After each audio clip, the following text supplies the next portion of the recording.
मोहतरम तलबा तालिबात दोस्तों साथियों, उम्मीद है कि आप सब खैरियत से होंगे और दुआ करते हैं खुदाबंद करीम हमेशा आप सबको सेहत और तंदुरुस्ती और उम्र की दराजी अता करे।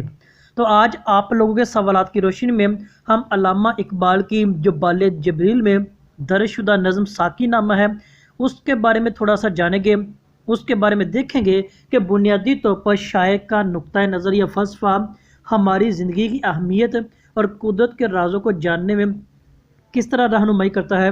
हम मजमूई तौर पर आज इन बातों को जानने की कोशिश वो करेंगे और मुख्तसर तौर पर करेंगे।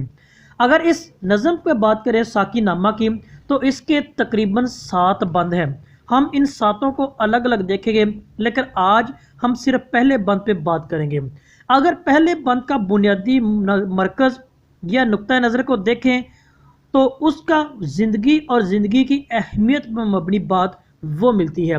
यानी शायर ने इंसानी ज़िंदगी की अहमियत को, इसकी अफादियत को और कुदरत के बुनियादी तकाज़ों को जो दीगर मखलूक़ात पर उसको तरजीह दी है, वो सारी की सारी बातें इस नज़म साकी नामा के पहले बंद में वो मौजूद हैं।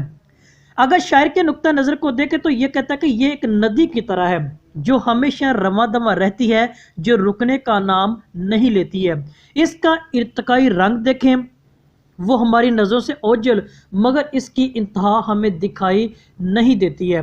ये तकरीबन 99 अशार पर मुश्तमिल है और इसका जो मरकज़ी किरदार वो ज़िंदगी की अहमियत एक पहाड़ की मानद में, एक नदी की मिसाल की सूरत में वो शायर ने वाज़ा करने की कोशिश वो की है। यानी बंजर पहाड़ों की घाटियाँ, खूबसूरत मनाजर जो इंसानी ज़िंदगी की हकीकत से पर्दा उठाने में अपना किरदार अदा करती हैं, ये इसकी बुनियादी वजूहात में से हैं और यही शायर का नुक्ता नज़र हमें बताता है। तो शायर ने भी इसी ज़िंदगी से पर्दा उठाने में ऐसे हसीन और ख़ूबसूरत और ज़िंदगी से भरपूर मनाजर जो इंसानी ज़िंदगी को रवां दवा करने में, उसको जानने में अपना किरदार अदा करते हैं, वो इस्तेमाल करने की कोशिश की है।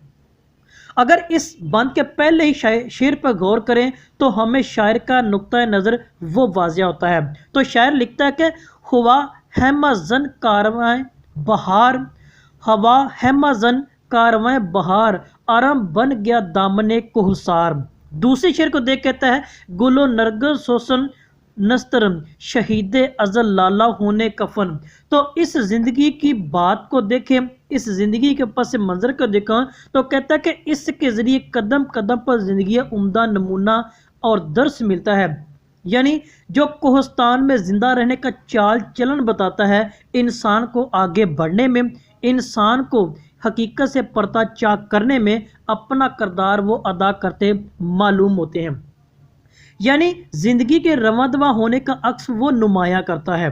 अब ये चीज़ देखें तो हमारे पास इसी बंद का जो 5वां और छठा शेर हमें इस बात की तस्दीक सबूत वो मिलाता है। अब शायर कहता है कि वो जोए कोहस्तान उचकती हुई, वो जोए कोहस्तान उचकती हुई, अटकती लचकती सरकती हुई, उछलती फिसलती संभलती हुई, बड़े पेच खाकर निकलती हुई।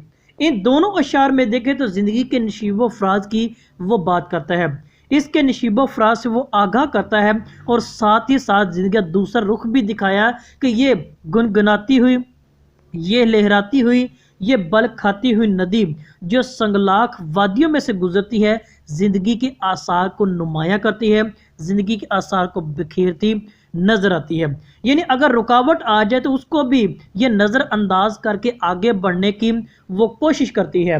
तो इसी चीज़ की देखें तो वो 7वें शेर में इस चीज़ की तस्दीक करता है, रुके जब तवस्सले चीर देती है ये, रुके जब तवस्सले चीर देती है ये, पहाड़ों के दिल चीर देती है ये। यानी वो मुसलसल आगे बढ़ती है, जो आने वाली तमाम रुकावटें हैं उनको चीर कर आगे चलती है और अपना रास्ता खुद बनाती है।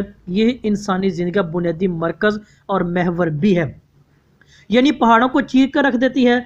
ये पहाड़ और नदी का ज़िंदगी का पैगाम हमें देती है कि इंसानी ज़िंदगी को भी आगे बढ़ने का नाम दिया जाता है, क्योंकि इंसानी ज़िंदगी का जो बुनियादी महवर कोशिश, जद्दोजहद और आगे बढ़ना, यही चीज़ मिलती है। तो अगले 8वें शेर में देखें तो इसी बात की वो तस्दीक करते हैं, ज़िंदगी के पैगाम को वाज़ह करता है। कहता है ज़रा देख ए साकिए लाला फाम, ज़रा देख ऐसा कि लाला फाम सुनाती है ये ज़िंदगी का पैगाम। यानी ये मुसलसल ज़िंदगी का पैगाम देती है, मुसलसल ज़िंदगी को आगे बढ़ाने में अपना किरदार वो अदा करती है जो बुनियादी मरकज़ कुदरत ने इंसान को बनाने के एवज़ जो रख दिया था उसको जानने का ये पैगाम वो देती है।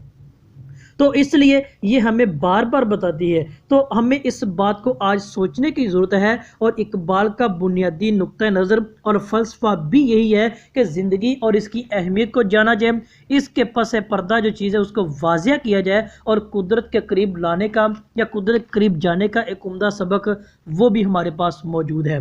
तो यहाँ तक कोई सवाल आपका हो, कोई बात समझ ना आई हो तो सवाल कीजिएगा, इसे लाइक और शेयर भी ज़रूर कीजिएगा। आपका बहुत शुक्रिया।